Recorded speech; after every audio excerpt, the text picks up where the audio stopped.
नमस्कार दोस्तों, स्वागत है आपका द भोजीवुड अपडेट में। दोस्तों, इस वीडियो में हम बात करेंगे अवधेश प्रेमी के आए नए रोपनी के गीत धान के रोपनिया के बारे में।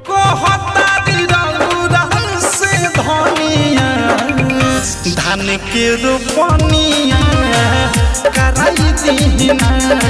दोस्तों, इस गाने को लिखा है राइटर राकेश ने और गाने में अपना म्यूजिक दिया है अवधेश प्रेमी यादव ने। दोस्तों, इस गाने को यूट्यूब पर RCA म्यूजिक के ऑफिशियल चैनल पर रिलीज कर दिया गया है। आप जाकर इस गाने को सुन सकते हैं।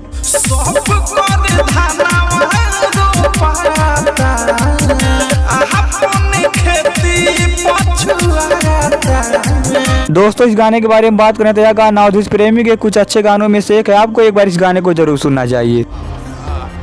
और दोस्तों, यदि आपने अवधेश प्रेमी के इस नए सॉन्ग को सुन लिया है तो आप हमें कमेंट बॉक्स में बताएं कि अवधेश प्रेमी का नया सॉन्ग आपको कैसा लगा। और दोस्तों, वीडियो पसंद आए तो लाइक कीजिए, शेयर कीजिए और साथ ही हमारे यूट्यूब चैनल द भोजीवुड अपडेट को सब्सक्राइब कीजिए। मिलते हैं अगले वीडियो में।